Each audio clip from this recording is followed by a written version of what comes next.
This is the Relevant Podcast.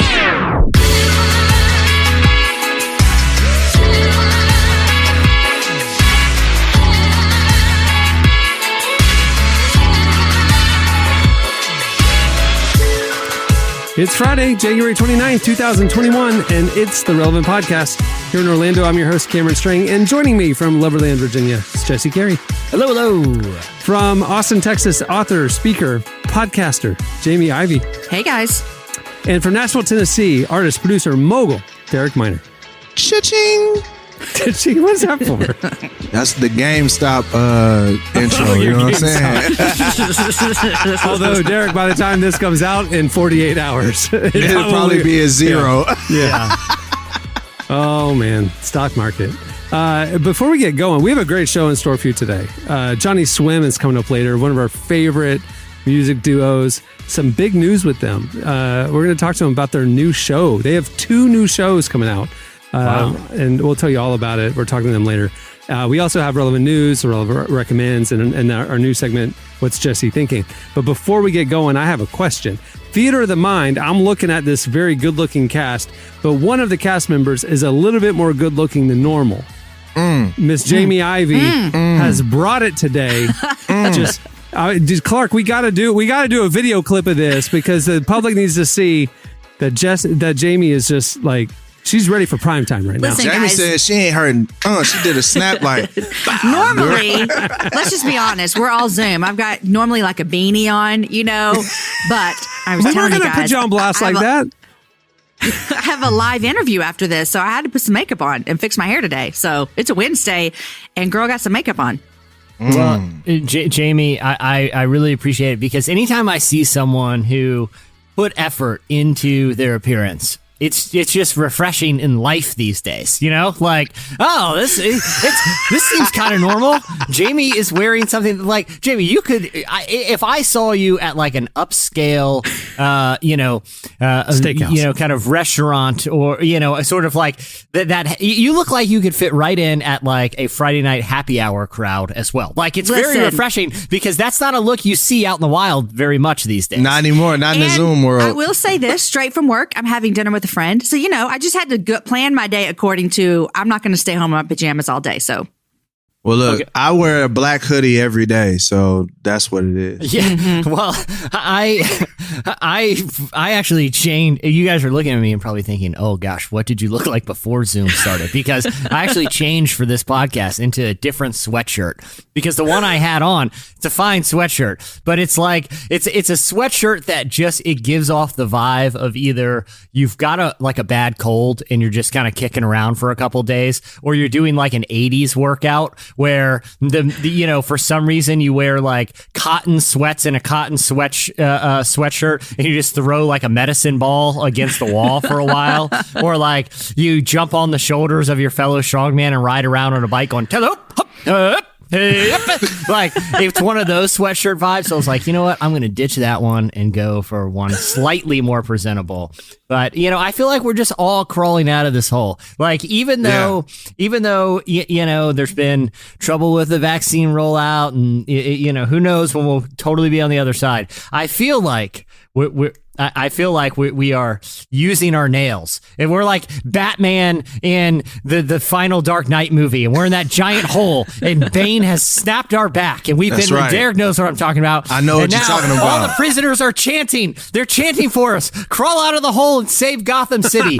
Jamie, that's what you did with your appearance today. You are out of the hole.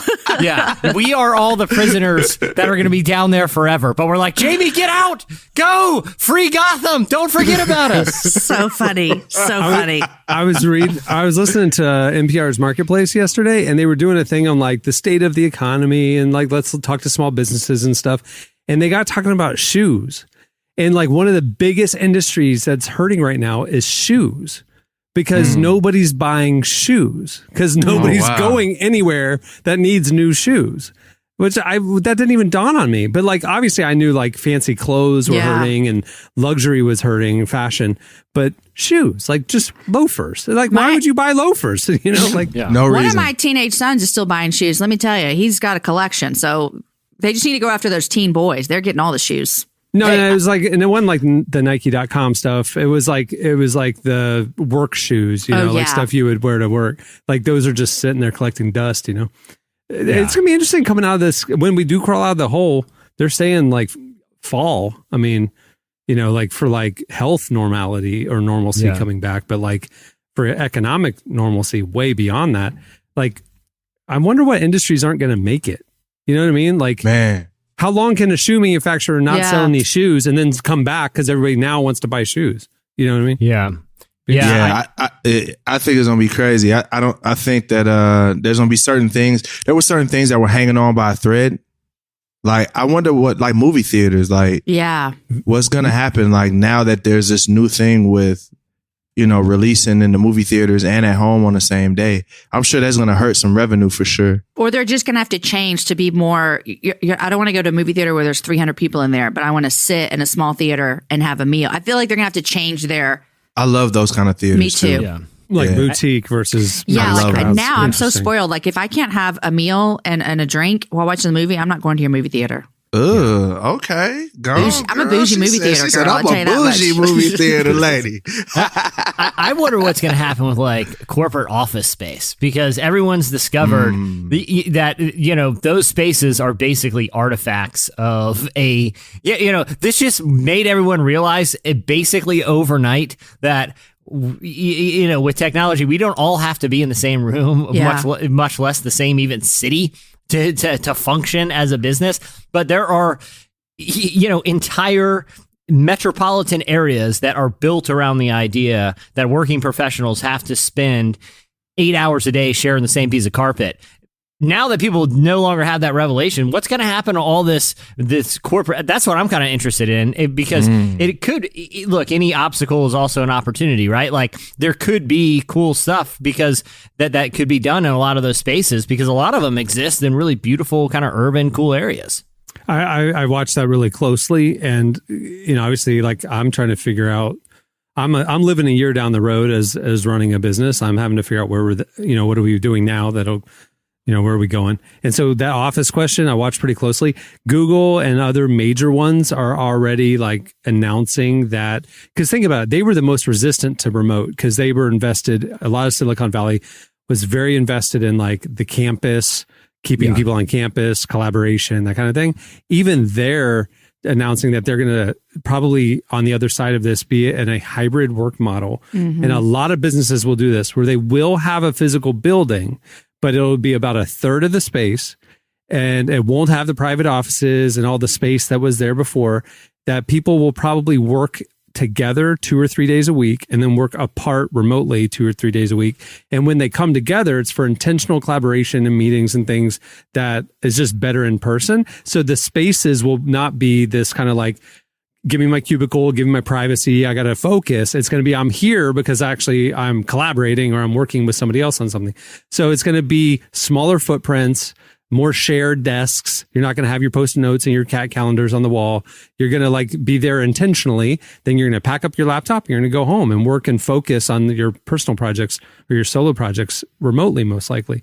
Now, I'm loving that idea. Instead of having 8,000 square feet, we could do 2,000 square feet. Like we could have the studio, we could do the things that we'll come together for, but then work individually. And apparently a lot of businesses are going to go to that model on the other side of this. So we'll see. I guess we're realizing that grown adults don't have to be babysat to do their job. Like you could just kind of hey, here's your task, go do it, bring me back.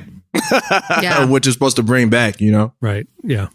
It'll be interesting, man. The world's going to be different on the other side of all this. Remember last March when we thought that this would be over in like 3 weeks? Oh, yeah. This is a welcomed 2-week little breather. Watch a little Tiger King. Just, Listen, by the time you finish with Tiger King, you forget all of this ever happened. Yep. Side note, I want to say, last week I talked about getting awful DMs and arguing with, and all of that. Yeah. And I just want to say shout out to Relevant because I got so many positive DMs this week. Love it. It was crazy. People like, yo, I heard your DMs are trash. Just want to say, hey, we love you, thankful for you, etc. And I wanted to publicly say thank you to the people that did that. You guys don't have to send me any more. I don't want to be, you know what I'm saying? But thank you to everybody that did that. Like, that was really, really heartfelt. Like, when I got those, I was like, dang, that's dope. Feels good to have some positivity for a change. So yeah, Relevant, man. Shout out to y'all.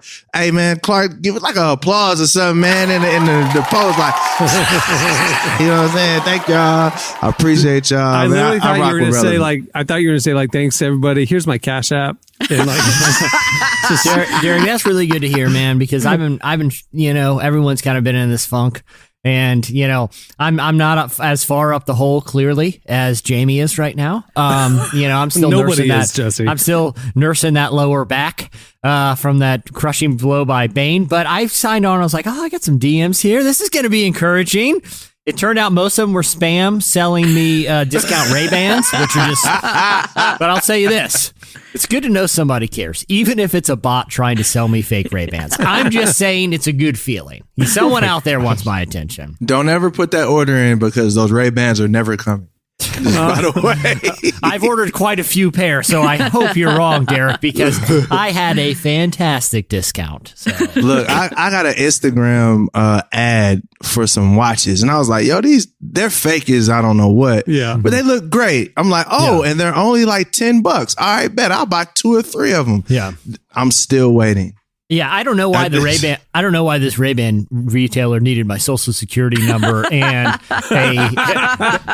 a physical copy of my birth certificate. It's a little, but the deal was too good. The deal was too good on these Wayfarers. So I bought like an iPhone case like that, Derek, once. It was like a silicone case, and I was like, oh wow, so much cheaper than like the Apple one. This is cool. Looks just as good, and it was clearly from a Chinese manufacturer, direct ship, right? So I bought it. It's like couple bucks. It was literally 4 months later. I got this beat up envelope with all the custom stamps on it. I was like, what is this? Totally forgot about it. And then I got it and it was real, but it took 4 months. By that time you had a new phone. I forgot I ordered it. Yeah. But this is gonna fit in. This fits an iPhone 4. Yeah. Whenever I see those ads for like Wish, like the Chinese Amazon, I'm like, this is an unbelievable deal. Apparently this iPad is $12. Like I have to, like, how can a Yee Saint Laurent moto jacket is $8 this week? Like you see those deals and it's like, whoever gets scammed by them almost deserves to at that point. Like, where do they think these like how do they think this is gonna work? Yeah. All right. Well, stay tuned. Up next, it's Relevant News. Never learn to say. I be ballin' anyway. God, don't make no mistakes. This life is give and take. Don't let them make you feel away. Could've freed more if they only knew that they were slaves. Man, we gotta get away. Man, your boy done caught away. You should hear the way I say. Talk to them people. Man. You're listening to 2 Chainz, Kanye West, and Brent Faiyaz. The song is Feel Away from the album So Help Me God. Well, today's episode is brought to you by podcast creation platform Anchor. If you haven't heard about Anchor yet, it's the easiest way to make a podcast. First of all, it's free. There are custom tools that allow you to record and edit your podcast right from your phone or computer. Anchor will then distribute your podcast for you so it can be heard on Spotify, Apple Podcasts, and every major platform. The cool thing is you can also make money from your podcast with no minimum listenership. It's everything you need to make a podcast in one place. Download the free Anchor app or go to anchor.fm to get started. Okay, it's time for Relevant News. Please welcome to the show Relevant Senior Editor Tyler Huckabee to tell us what's happening at the intersection of faith and culture. Tyler, it looks like you showered today. Congratulations. I'm a big pandemic shower guy, actually. I make time for it every day. Listen, I got time for it every other week. Yeah. Hey, Jesse, do you shower every day? I do. Do you really? Okay. Yeah. I'll be honest, I have found myself going, I think this is the 5th day I've worn this shirt. No. I'm a shower every day. Yeah. Oh, I shower, but I definitely wear the same shirt. Wait, at least 2 days. You shower, you take the shirt off, you shower and put the dirty shirt back on? Well, I don't go anywhere, so it's not that dirty. Yeah. Okay. Like I'm literally just in my bat cave all day with Bane. So True. All right. Well, Tyler. Hey, man. Tyler, you look very nice today. What real quick, you stand up. Can we see your shirt real quick? Can you? It's a okay, pretty, this is it's a pretty straightforward situation. Yeah. Okay, Tyler's throwing the same vibes to me that Jamie is, in that Tyler has 2 shirts on right now, which is always good to see during COVID. I mean, what you don't want to see, I feel like bottom of the list is no shirt. Okay, that is you're just kicking around in the sweatpants. Okay, we were all there. Then tank top, then open robe, and then you kind of slowly make your way up. Like undershirt V-neck. Tyler has 2 shirts on right now, and Tyler, this is what you have: a t-shirt with a dress shirt, and this is kind of my thing. This is the usual Tyler Huckabee vibe. It's pretty. I'm a simple man. I have a uniform. But here's what I'm saying: like if I were just out and about, which I'm not out and about anymore, but if I were and I ran into you and Jamie, the situation is it's Friday night at an upscale kind of restaurant around like that happy hour time. You guys would fit right in, and that makes me feel so good because it gives me hope for humanity. What I compared this to, Tyler, was the scene in the final movie in the Dark Knight trilogy where Batman is in that hole nursing his broken back and all the prisoners are cheering for him when he's crawling out. How far up the hole do you feel? Because you feel like that first hand's about to go over the surface and all the prisoners are going to be like, yeah, get out of the hole. Isn't it like back? It's like up and down though, right? Like you feel like like some days you see daylight and you've only got like 2 or 3 more hand climbs to go, and then you wake up and you're like, whoa, I'm like 10 feet further down than I was yesterday, and I don't feel like I changed. Just the national mood shifted a little bit. Yeah, well, you guys are both lifting my spirits with your professional apperances. You all look great as far as I'm concerned. Anyway. That's not what I don't think Tyler's fashion corner is. That's the news. Listen, since I took office, the news cycle's really slowed down. So that's all we got this week. Tyler's wearing 2 shirts. Like 2 weeks ago, I came on and it was like a 20-minute thing on the sweater I was wearing, the cardigan, which I got many DMs about. Not many, but I got more than one DM about it. People saying they were kind of mean to you on that, which you not were. Not me, Tyler. Not me. And I haven't worn the sweater since. So I hope you're all happy. Nah, bro, they take that Mr. Rogers sweater off, bro. We weren't mean. I mean, like in our defense, if we posted a picture of that sweater, people would understand. You know what I'm saying? Yeah. It's one of those that looks a lot better not on the Zoom camera. It's not flattering on the Zoom cam. Okay, speaking, it's a goodwill now, so it's somebody else's problem. On the Zoom cam, you look like the black grandmama on Christmas morning with the fuzzy slippers. I ain't gonna lie, you look like you just was about to be like, boy, go on and open that gift. Derek, I'm glad you brought up the Mr. Rogers point real quick, because while we're talking about how many times we like change clothes during the day, can you imagine what it's like doing laundry for Mr. Rogers? Like, dude, you wore 9 outfits today, bro. It's not even noon, and all you did was check the mail. Like, there are 9 outfits here that someone's doing the laundry, homie, and it's not easy washing red sweaters. Guess what? They have to be in their own cycle. Okay, it's gonna take me all day, man. Doing laundry around the clock, homie. Oh god! Can you just limit? Can we just check the mail? You got to change the socks too. Multiple shoes. That is true. I never. Yeah. Yeah. Mr. Rogers was dressing, y'all. Shoot. All right, what do you got, Tyler? All right, so we're actually doing this is sort of it was an unexpected part 2 to last week's relevant news, where we talked about the National Rifle Association, which had filed for bankruptcy, moved down to Texas to sort of lick its wounds a little bit. Now, something that I think we talked about a little bit on that relevant news segment that I'm actually here to correct today. Anecdotally, we mentioned that over the course of 2020, with the pandemic, social isolation, there's been less shootings, less gun violence in the U.S. Now, that was just something that... Thank you for saying we. I said that, and I was wrong. And it was just my anecdotal... But it was my anecdotal observation of, like, we just haven't heard of any, like, mass school shootings or mall shootings in the news. So I thought, it's down.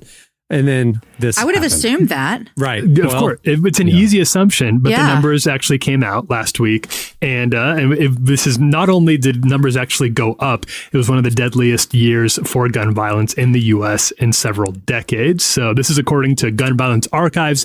They've been keeping track of this, of all gun-related violence in the U.S. since 2013, and it's for the most part, it's gone up a little bit every year since they first started keeping track of all of this stuff. Slight dip in 2018, and then in 2019 there were 39,500, a little over 39,500 total incidents with 15,435 deaths and 417 mass shootings. Those deaths, that death toll, that does not account for suicide by gun, and the GVA counts any incident in which there are 4 or more victims as a mass shooting.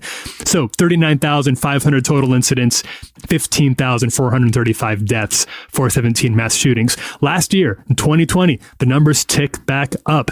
It's 43,482 total incidents of gun violence, with 19,326 deaths and 612 mass shootings. That is the highest death toll in over 20 years, and a 46% increase in mass shootings over the previous year. So not only was it an uptick, it was a pretty dramatic uptick in a lot of different respects. And it's not really clear yet just why gun violence went up. There was a big spike in gun sales in March, right when the lockdown started. This usually happens when there's some sort of lockdown. There was a lot of the guns fly off the shelves in case, the communist government comes and says you can't buy any more guns. Numerous public resources have been diverted to navigating the pandemic, so there's just not quite the same social safety net there that there usually is that maybe helps reduce gun violence in communities. There was a big leap in domestic violence in 2020. People aren't outside as much, so you see more domestic violence. All those factors are probably instrumental in the increase, but it's going to take a lot of time to sift through the data and understand exactly what happened. But it's definitely counterintuitive to, I think, what a lot of us sort of anecdotally thought was going to be the case, since you didn't have the big, splashy, headline-grabbing mass shootings that you sometimes have when these conversations really get going. I wonder if that's because of the news cycle. Like the news was so inundated with COVID and lockdown and quarantine and then the presidential election. I mean, really, news is what we know about. And so if they're not covering it, because I'm sitting here going, I just don't remember personally hearing much about mass shootings in 2020. But maybe it's because all I heard about was COVID and quarantine and politics. And politics, yeah. Yeah, that's what I was thinking. I think also too, the mental health studies that are going to come out of this are going to be crazy, because I think because of the depression and people are agitated, that makes people have a lot shorter fuse. So people that are already in high intense situations, I could definitely see how this could drive them to make very, very bad decisions. So yeah, it's rough. A lot of depression going on outside. A lot of people are depressed. A lot of people are angry. A lot of people feel isolated. And, you get by yourself with those kind of thoughts, you can do some pretty awful things.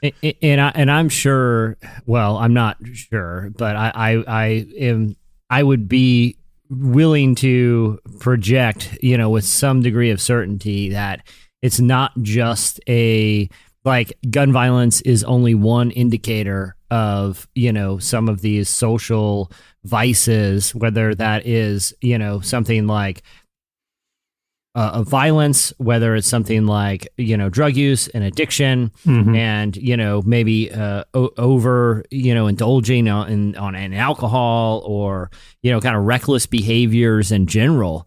I'm sure domestic violence, I'm sure there'd be interesting and sobering indicators of, the toll that this is all is taking on society. I think gun violence is probably just one of them. I mean, to Derek's point, this has been, people just aren't prepared for this, where people aren't wired to spend time isolated and alone. And, it is just one of those things where it doesn't force, but it certainly compels people to, explore some of their darker behaviors because, one, they don't have the accountability that they used to of being kind of in constant relationship. And two, isolation can bring people to dark places. Especially if you're navigating it alone. Mm-hmm. I'm just trying to figure out the mass shootings part of it. I mean, schools are closed, malls are closed, nightclubs are closed. Like, where are people gathering that mass shootings even could happen? That's a good question. And why weren't they on the news? How did nobody hear about any of this? It's crazy. What constitutes a mass shooting? Is there a number that they have 4 to? or more. Oh, 4 or more is a mass shooting. Yeah. Mm-hmm. That could be in a household. And according to this, there are some different metrics you don't always see. It's not a universally applied term, but in the case of this study, it was 4 or more. Did they go into specifically school shootings? Because like you're saying, Cameron, I would imagine those would have to be drastically down. Because a lot of people aren't even going to school at all. We're in school now, but so many states aren't even open still. Yeah, Virginia's still closed. Guys, think about what we're saying. It's so sad. This is crazy? Wild to me Sad. that we're having a conversation on the level of shootings inside of a school. Mm-hmm. That in itself should let us know that we got to do something. You know what I mean? Like, that shouldn't be this shouldn't even be a metric. Like, school should just be a place where kids can go and learn.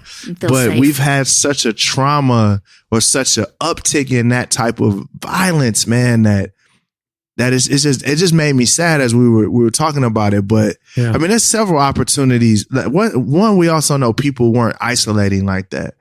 True. Like, I mean, you look in tons of places. I mean, just our COVID numbers and deaths should let you know people in America weren't really isolating like that. So there's tons of opportunity to hurt people in more ways than one, with guns or, not wearing a mask and getting people sick from COVID. Tyler, did it talk about any specific cities or anything where it was higher? Really, where this happened, the GVA does not keep the stats or does not make publicly available the stats on exactly, is it a school? Are these cities? Are these rural? I did look up, and this was just kind of interesting as I was doing some research on this.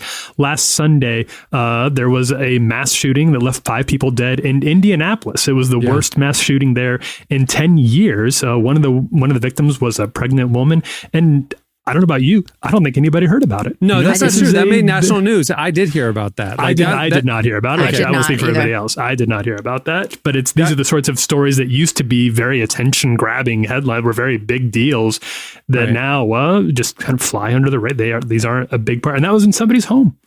I wonder if we're going to look back on this too, and look, it's not too late, but I think there is some missed opportunity that a lot of churches, just like everyone else, were caught off guard by the pandemic, and obviously different churches have taken different approaches, and debates about meeting publicly and how many people should be in a building have really kind of consumed the conversation. But I think there's still an opportunity here for the church to unify in some way to meet a massive, massive need right now. And even if it's churches that say, look, we're going to do Zoom counseling from 2:00 till 4:00 every day. We're going to have counselors. We're going to, figure out something. We're going to mobilize and get people connected. Even if it's virtually, we're going to get people kind of the mental health they need, the spiritual guidance they need, and kind of say, look, I know we haven't done things like this in the past.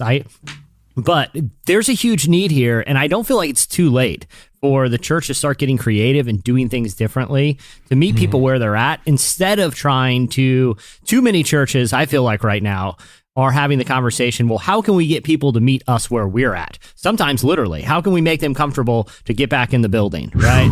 But maybe that's not the question. How can the church meet people where they're at, where they're scared, they're isolated, they're self-medicating, they're, in danger of becoming violent and becoming the victims of violence. So how can the church go and find a way to kind of meet that need and offer the resources that are going to help people who are in isolation, instead of saying, well, you guys got to get back in the building because that's going to be good for growth and tithing. And it's like, there's still an opportunity here because there is such a massive need that churches are well equipped to meet, It's one of the least utilized resources in a lot of these communities is a church that has been there for oftentimes many years, is really connected to the local community. And it when you think about the force for good that many of these could be, and that many of them are, this is not a universal, I think a lot of times when there's a crisis or disaster in communities, churches are the first ones there on the ground because they're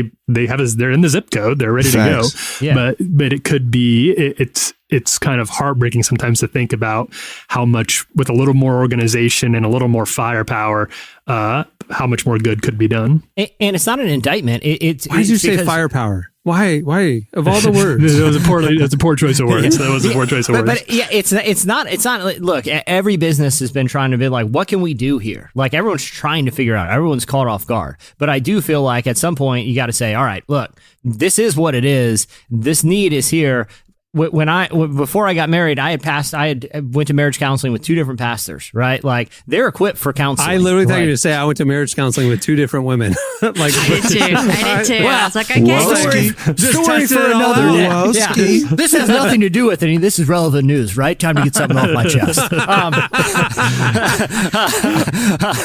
No, but like they, pastors or even counselors who are in the congregation. I just feel like if there are enterprising churches out there listening, mobilize and tell congregants, you don't have to come, you don't have to attend. Right now, you are suffering. The church is going to meet your needs. We're going to set up some Zoom time. We're going to set up some phone calls. We're going to check in. We're going to make sure that people who are suffering in isolation at least have their needs met, because look, man, Tyler could do a relevant news update about gun violence. He could do one about opioids. He could do one about rises in domestic violence. Mm-hmm. Any number of these things that are coming to the surface because people are suffering through isolation. This is a real opportunity here, Mm-hmm. Yeah, they're too busy trying to pay off the building though. And I think that's the issue with a lot of churches is like they think programs like church revenue, building programs are what do it. And it's like, it's not that, I'll put it this way. I feel like a lot of pastors, and I'm not saying every pastor, but a lot of pastors are better businessmen and entrepreneurs than pastors.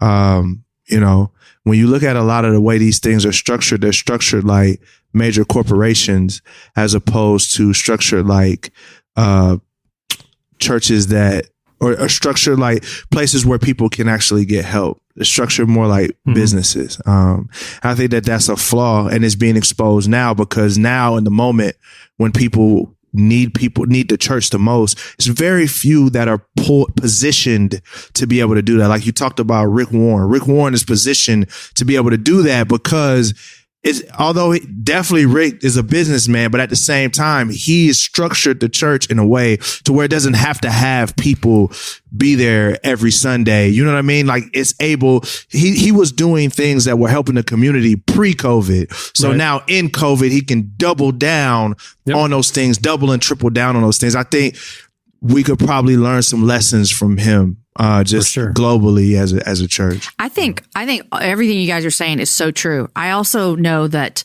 man, pastors are like dying and hurting right now. I mean, I've heard Dr. Moore, he might have said it on Relevant. He said it when he was on my podcast. I've heard him say it 1,000 times. Every day he's having conversation with pastors who are like, I'm quitting. As soon as this pandemic's over, I'm out. And it's because the people in the churches are so difficult right now with why are we meeting? Why aren't we meeting? All the things. And so everything you're saying, 100% true. I also think, man, people also need to remember that the people they're asking to lead them are real people right now with also their own real problems and their own real circumstances and struggling with their own real vices, And I just keep thinking too about when Dr. Moore says that about how much pastors are struggling right now as well. And so like these ideas, I mean, I was just reading in Acts 2 about what the early church did. And, they sold everything and they took care of their people and they were generous with each other. And so, man, this is such a good time. I was just talking with some friends, like, I don't know that my life looks like Acts 2 in the beginning. Like, you know what I mean? So that for all of us to go, man, what does it look like for me to actually take care of the person next to me because they're lonely in COVID? And all I'm saying is I was convicted of that reading that. And so I think it's true is that, man, I look at my own life and I'm like, am I stepping up to the plate? Am I acting like the early church? I don't know some days, And so that encouragement, Jesse and Derek, is good. And it's good for all of us too. Yeah. I think you make a great point in the sense that, we have this superhero perspective of pastors, for better or for worse, right? And no one person can attend to 100 members, right? There has to be an environment that's created where the members also tend to themselves and care for one another. But that's built in culture, right? And that's kind of the point I was saying from the beginning is like, if the only thing we're excited about in church pre-COVID, if the only thing we're excited about is, man, our numbers are growing, or man, man, we got this new shiny building. If that's the culture, well, when things begin to, when those things begin to crumble, then, and we haven't boosted up the people element of the church, then that's going to be exposed. And I think that's what's being, and I'm not saying that every pastor's like, oh man, I just want to make $1 million off the church. I'm just saying that some of us, we've had some bad practices in this time that this is exposing. And hopefully after this, that some of those pastors won't quit, and the members and the staff will all be able to come together and say, okay, where did we have it right? Where did we have it wrong? Yeah. You know what I mean? Like, okay, this has exposed us. Let's work on it together. You know what I mean? Like looking at it personally and corporately. Yes. Yeah. I remember years ago when we had Mark Maron in the magazine. Tyler, you and Cameron, I know you guys remember that interview, and Maron, who I think is a brilliant interviewer and just has, this really interesting ability to kind of dissect human nature in interesting ways. But he was talking to us, but he famously has a pretty contentious relationship with religion and is often, become kind of a vocal proponent of atheist, or at least he considers himself an atheist. But I remember when he was talking to our interviewer, a writer named Eric Van Valen, and he said, he thinks it's awesome that what could be more cool than having a community that you can raise your family with, that is always there to eat lunch with, that is always, there are people there that you can always call, people that will live your life with you and support you. And the crux of the faith is that support has to be unconditional. I think that view of church is so refreshing, or the church, I say the capital C church is so refreshing, because I know a lot of all six of us, by virtue of our profession, spend a lot of time thinking about church and church culture and kind of God at work in communities. But, sometimes that gets really complicated. But I think if you kind of just strip it down to someone like an outsider's perspective, like what Mark Maron had said in that interview, it's like, yeah, it's right. This is ultimately, this is a community of unconditional love, unconditional grace, and unconditional support. Let's act like it and figure out how we can help each other, because we're all in this boat together, and not worry about all the things that have consumed any discussion about faith and living in community in the last couple of years. Let's just take a step back for a second and be like, listen, people would kill to have what Christians have in their in a lot of their communities, which is, this giant extended family. Let's figure out how to utilize that. It's not too late. It's not an indictment. Everyone's been trying to figure out. Everyone's been freaking out, but we're 11, 12 months into this thing. We don't know when it's going to be over. There's still time, That's something like Derek mentioned, the conversation we had in December with Rick Warren. I mean, that's something he talked about. The reason why their church not only is fine during all this, it's thriving, it's growing, and more people are coming to Jesus than ever, is because they've always emphasized the small group community doing life together model. And it's not about necessarily the worship gathering on Sundays, that the church is actually active throughout the week, and so many churches don't really focus on that. It's more about the great speaker, come hear a great word, feel good, and then that's it. You just check in on Sundays. And so it's going to take a fundamental rethink about what church is and what engagement is, and doing community, what that really is, And if you have 4 pillars, to what your church does, like Saddleback does. Rick has 5 pillars. 5. Does he have 5? Oh, I'm missing 5. one. I was going over in my head. Well, even more than that just proves my point all the more. But he said She that got like 5. we have 5, so we can remove the worship gathering, and we You have can 4 take that one are out. healthy. The desk isn't even wobbly yet. You're 5 still pillars. good to go. Youth group lock-ins, men's golf outings, ladies bruncheons, Sunday school, and mandatory Wednesday worship nights. Mandatory if you want to be part of the church. 5 pillars. It's very easy.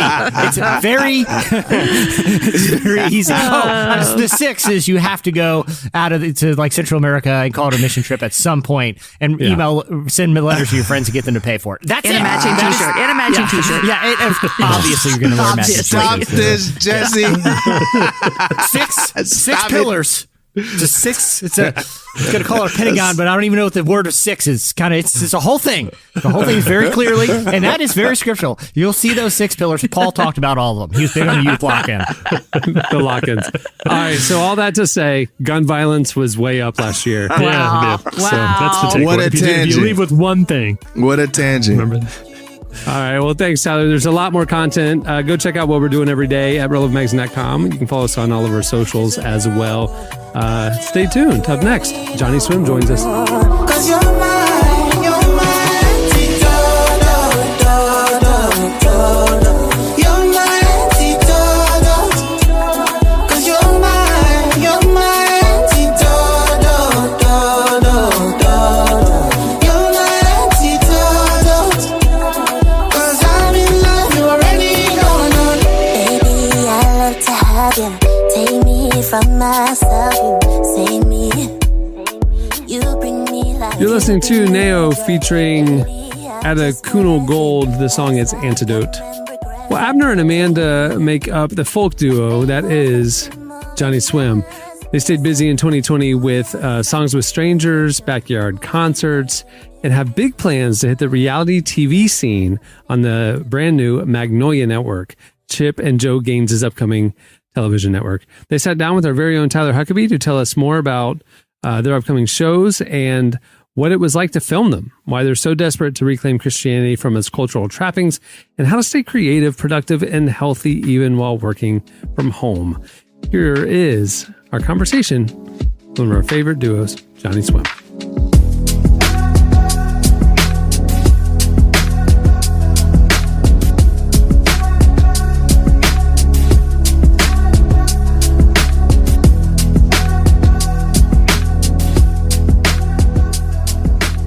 I really enjoyed the last conversation we had, and I know we're getting. Well, I don't. When does the show debut? Do you have a premiere date? We have one episode out right now on Discovery Plus.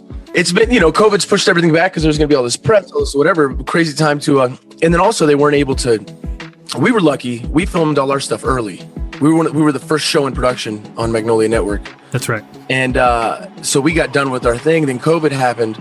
And then everybody's production, which is, everybody else, had to stop. And so there's just nothing, there wasn't anything to put up. But now I think they're catching up. COVID went from being a month-long thing to clearly a year-long thing now.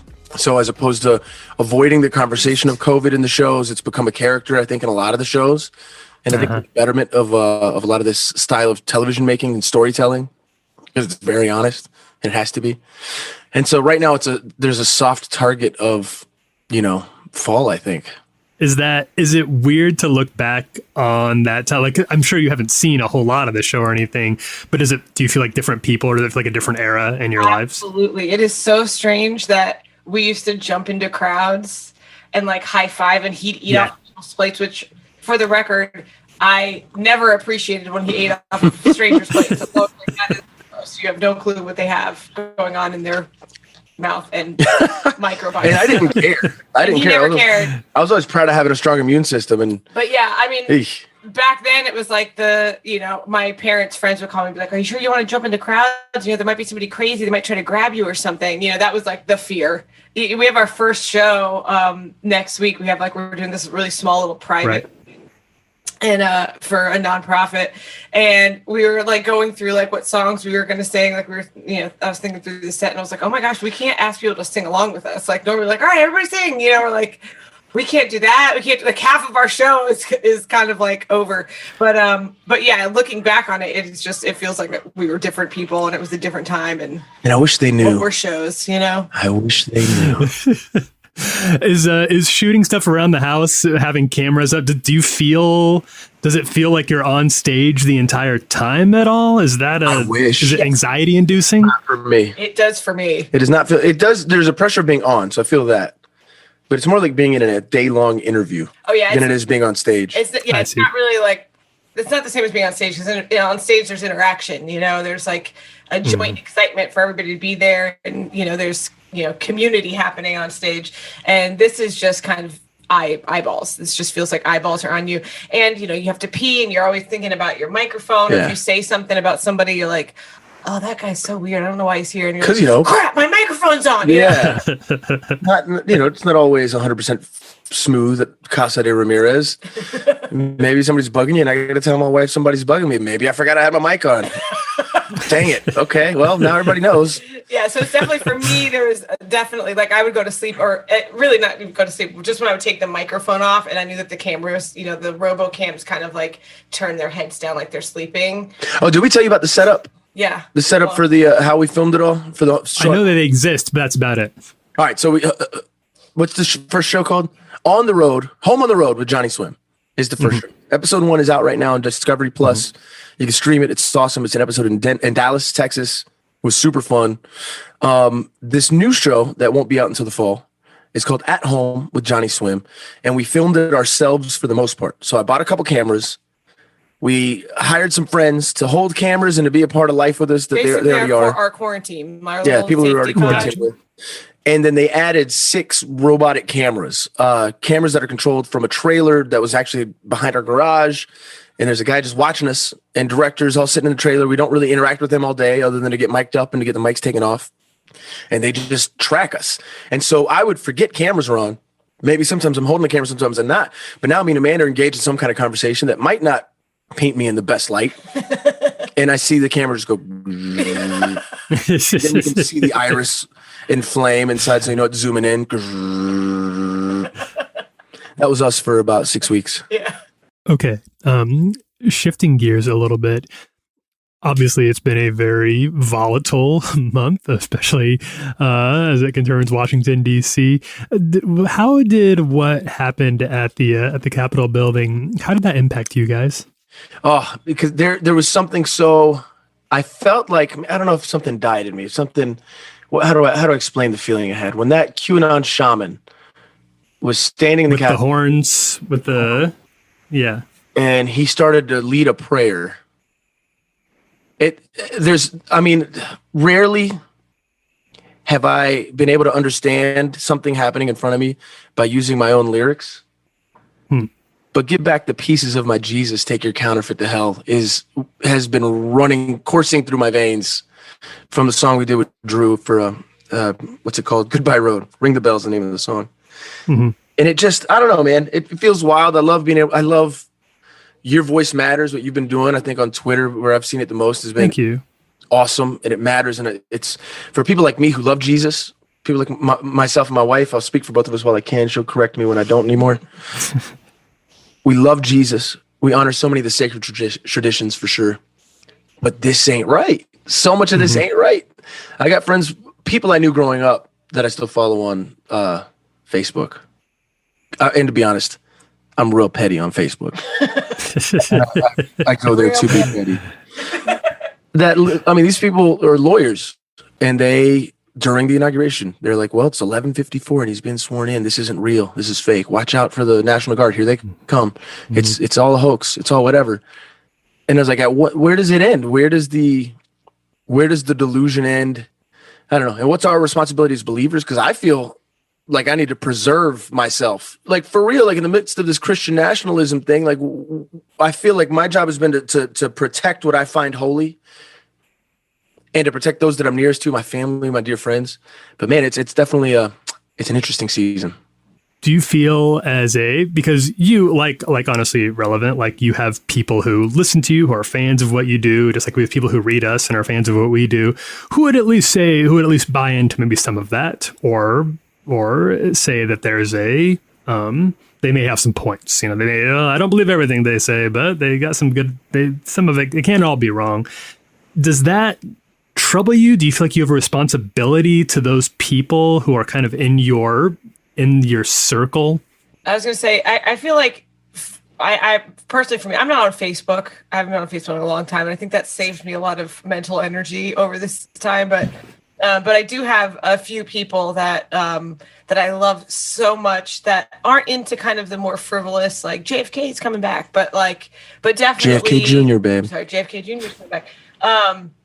But definitely are into, are like, nope, we're believing that it's gonna turn around and we're gonna have him, that will send me text messages and videos and, try to engage in conversation about it. And, as I've been called by several of my friends, said that I was belittling them, like in the conversations. And after going back and having other people read them, it wasn't. It was just like, if I do say so myself, me just saying, no, that's not true information. That's not real information. And you had receipts for any time you said that. Here's the information. They're like, well, I'm going to have to look at that, but I don't, appreciate you belittling me right now. And I'm like, I'm not. I'm trying to have a conversation with you because I love you. And I know you well enough to know that you're super smart and that you have a voice and you have a perspective. And I want you to be able to use that perspective. There's a friend of mine, a dear friend of mine, who I do love, and we stand on not quite polar opposite ends of the spectrum when it comes to this thing. But we're very differing in our thought. And we had a really great conversation that changed neither of our minds. But I think what was important is it exposed each of our hearts. It exposed where we're coming from. And at the end of the day, we're both trying to do the same thing. We both have a certain amount of people that we feel responsible for that take what we say to heart and follow our lead in a lot of ways. And he goes one way with it, and I believe man and I go another way with it. And at the end of the day, we're both trying to, before God, follow our God-given responsibility to those people, to serve them the best way we know how, to keep them safe the best way we know how, to protect them and to guide them the best way we know how. We differ in our ideologies behind the directions we've gone in, but we are doing essentially the same thing. I am one of one. Amanda's one of one. Tyler, you're one of one. We all are walking a bespoke path that is the culmination of our experiences, our DNA, and the world around us that no one else in history will get to walk. We are the only ones to walk the path we're given. So I cannot judge someone for doing what they believe in their heart is the right thing. I do have one more question that is apolitical, if you can help me out there, because and this is both going to be good for people who listen, and this will be good for me. You both are used to working at home. This is something that you have been doing since long before all of this. A lot of people are struggling with this right now. They're losing all sense of a balance between their jobs and their lives and what they want to do for fun and what they have to do to make money. Any advice for those of us who are not as experienced as you are in how to maintain a good, healthy work-life balance from home?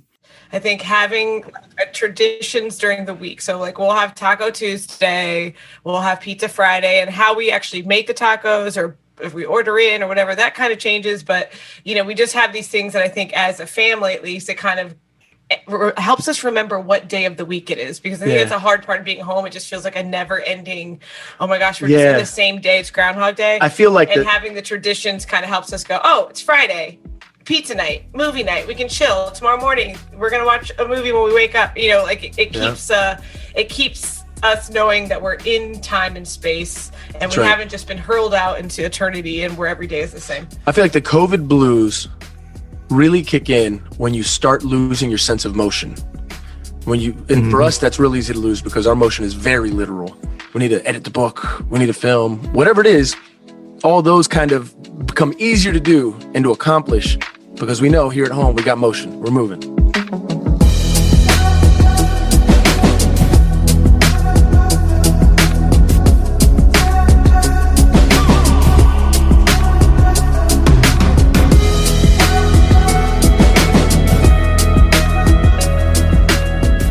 That was Johnnyswim. Check out the first episode of their new show on the Discovery Network and stay tuned for the whole season later this year. Stay tuned. Up next, it's Relevant Recommends, and then What's Jesse Thinking? Oh, 2021, we can have some fun. Maybe we could run. I could be the one. Maybe you're the one. Like it's time to go hard for you. Love me.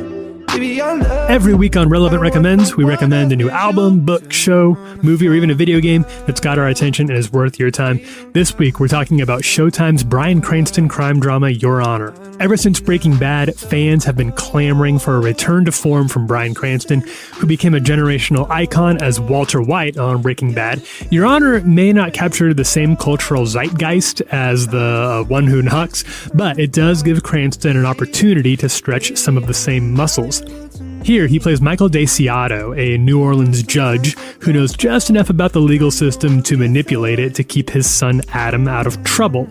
Based on an Israeli series and adapted by British playwright Peter Moffat, the show is a real terrific showcase of acting talent and an immersive exploration into how law and justice and corruption can dance together in the American system.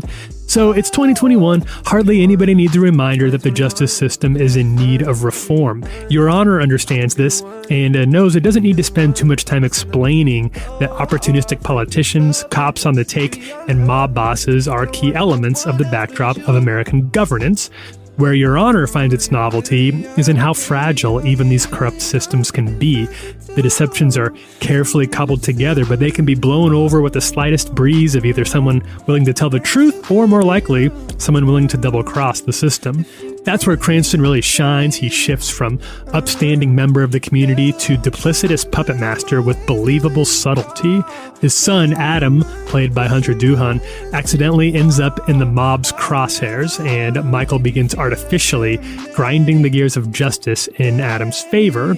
Now, Adam is kind of a Jesse Pinkman type here, although he's even less comfortable with Cranston's machinations than Jesse was in Breaking Bad. Their father-son dynamic is a really interesting wrestling match between a dad who wants to protect his son and the son who's clearly more interested in doing the right thing, whatever the negative repercussions. That's where Your Honor gets really interesting.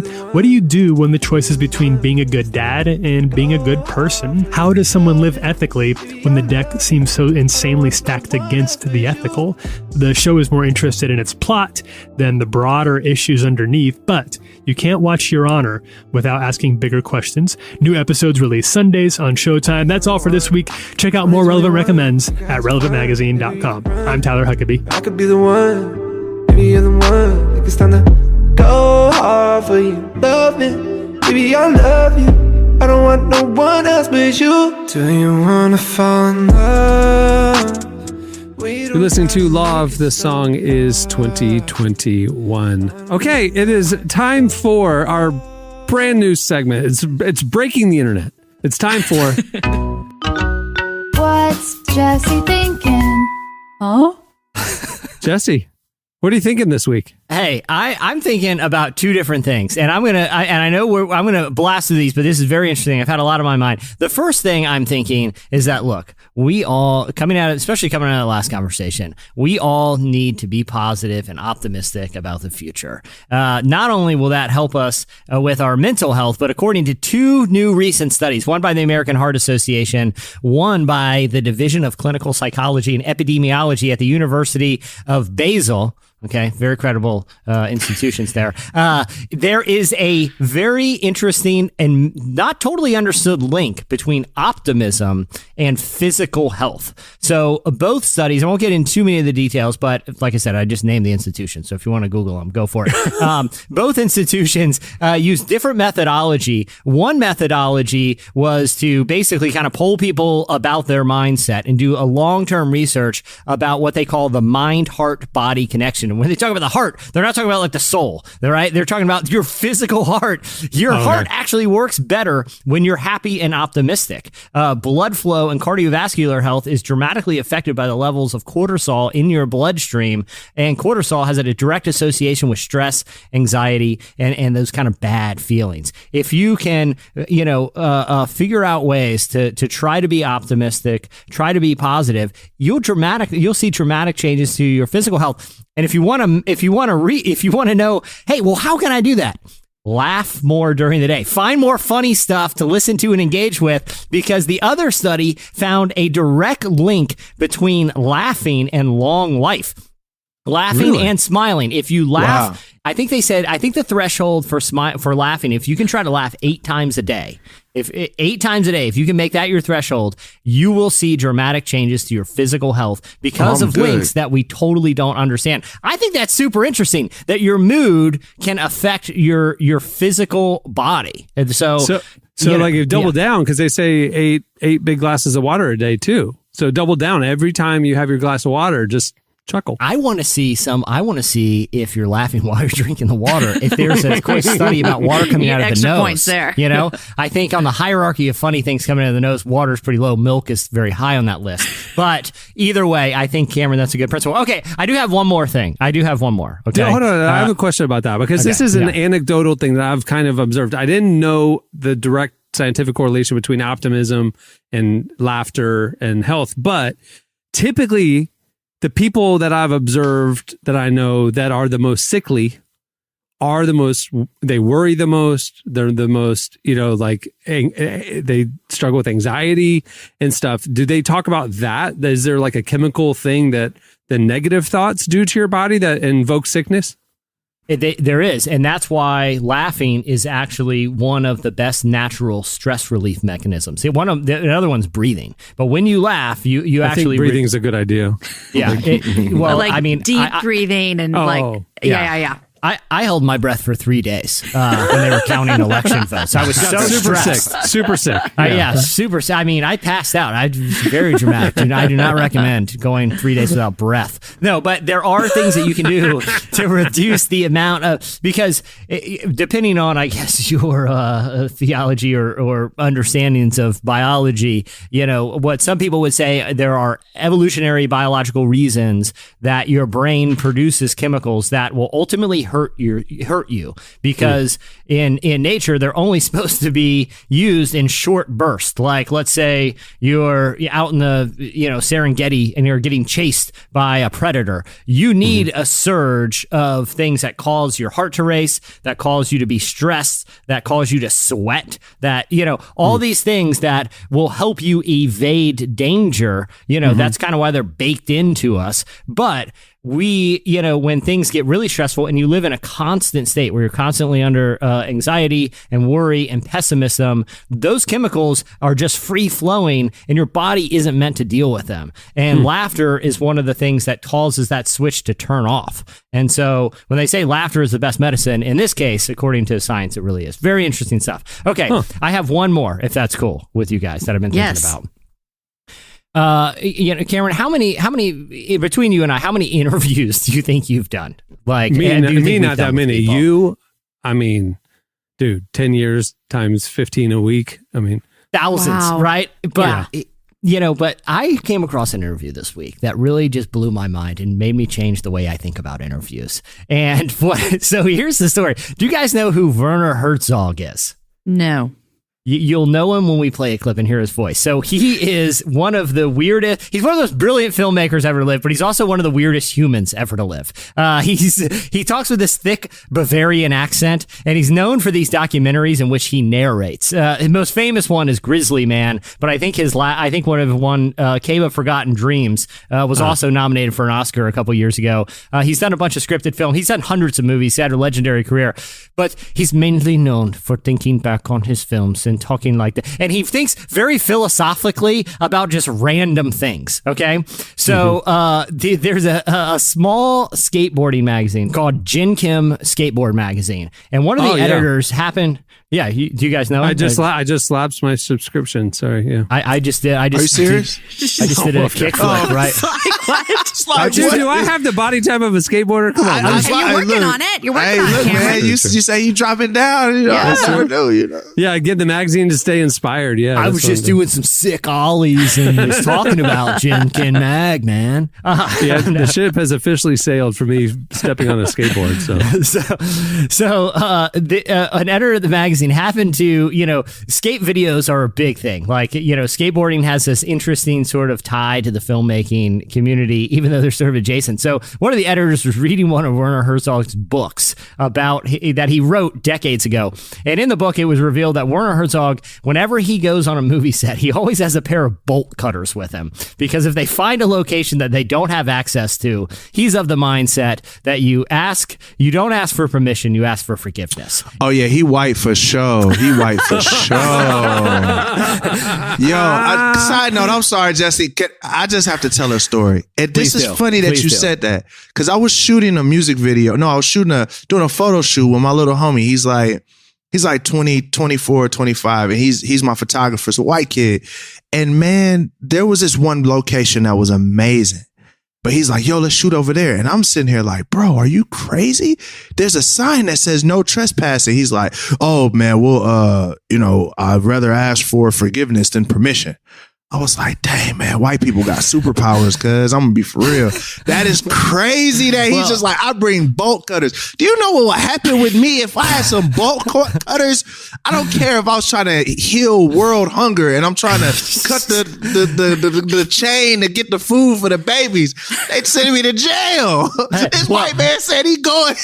Not only that, Werner Herzog may be one of the whitest people on the planet. He's like a Bavarian octogenarian who looks like he works at a library. Like this is amazing. So anyway, they decided, what if we just randomly contacted Werner Herzog, legendary Hollywood weirdo, and interviewed him about skateboarding, a topic he knows nothing about. And I was like, dude, why aren't more people do these interviews? Find smart people and ask them about things they have no knowledge of and just see where it goes. Why would he say yes to that interview request? Werner Herzog is one of the weirdest people ever, and he seemed gleeful. He seemed like, yeah, absolutely, I'll do this. So, Clark, I want to play the first clip. What's happening in this clip is he is watching a skateboarder on a YouTube video fall repeatedly while trying to land the script. The other thing about Werner Herzog, he likes to take interviews in interesting directions. Just play clip number 1, Clark. I get so much satisfaction of hearing Werner Herzog talk about a guy falling on a skateboard. So many failures. That's astonishing, yes. Doesn't do good to his pelvis, nor to his elbows. It was a clean one. And I wanted to ask you about physical feats, because I've heard on an interview you said, what David Blaine does where he holds his breath underwater for a long period of time is not something you're into. And how does that differentiate than someone ski jumping or flying or skateboarding for you?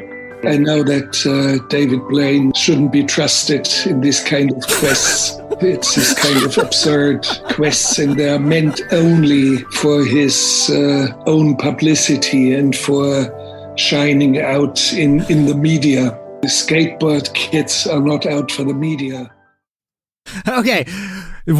David Blaine is not cut out for this type of quest. Like, I thought he was watching a video of my life from the past 18 months. So many failures. It's astonishing. Like, it makes me want to have Werner Herzog narrate a day for me and just see. So they wanted to ask him, look, we were talking about a world-class filmmaker, about his thoughts about his favorite camera ever and how he would score a skate video. Both unexpected answers. Clark, we'll close on this last clip.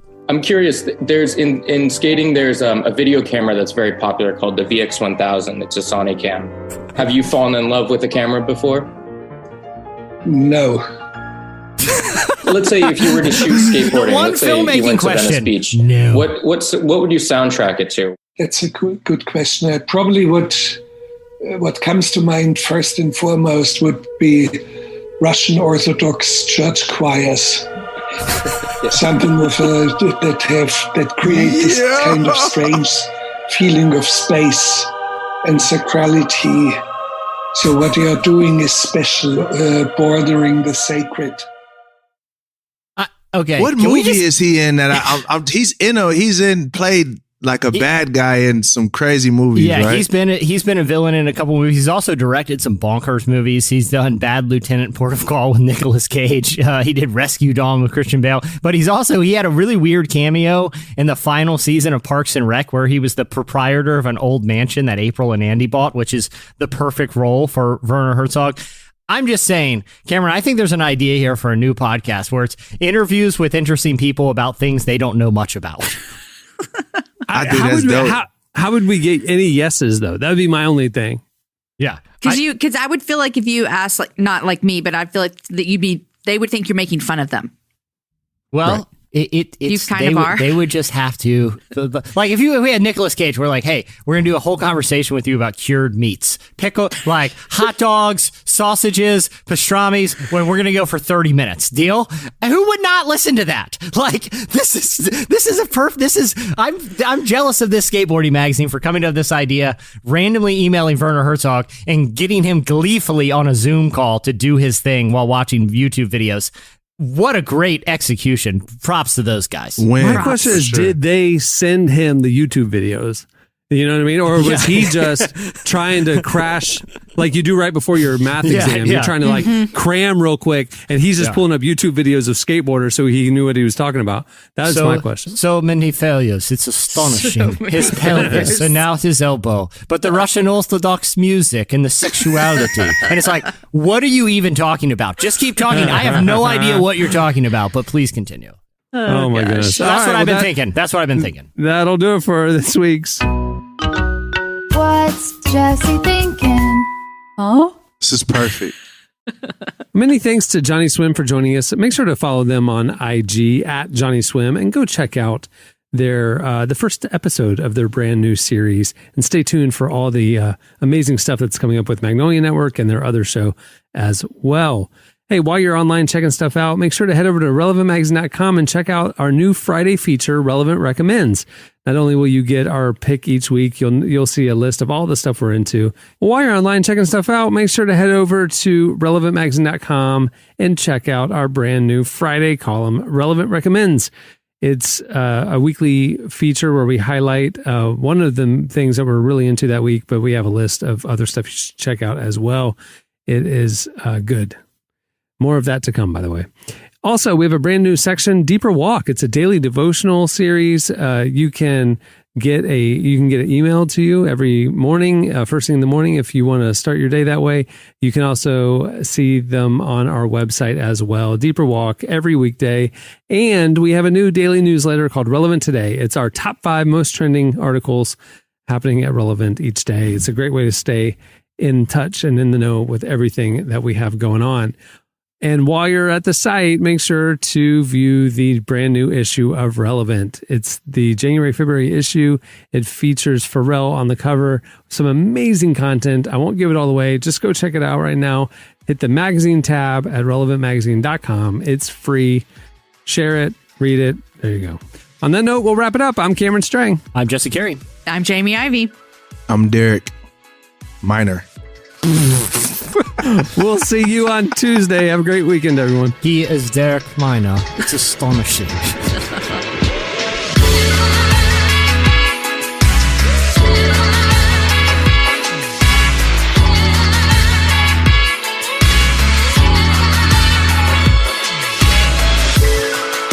Thanks for listening to the Relevant Podcast. Check out our features, interviews, and news updates every day at relevantmagazine.com.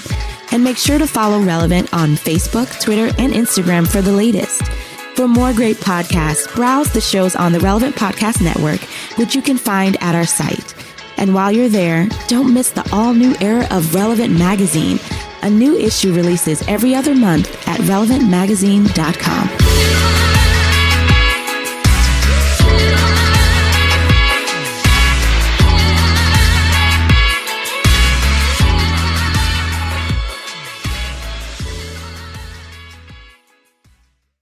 Hello. Relevant Podcast Network. I earned my degree online at Arizona State University. I chose to get my degree at ASU because I knew that I'd get a quality education, they were recognized for excellence, and that I would be prepared for the workforce upon graduating. To be associated with ASU, both as a student and alum, it makes me extremely proud, and having experienced the program, I know now that I'm set up for success. Learn more at asuonline.asu.edu.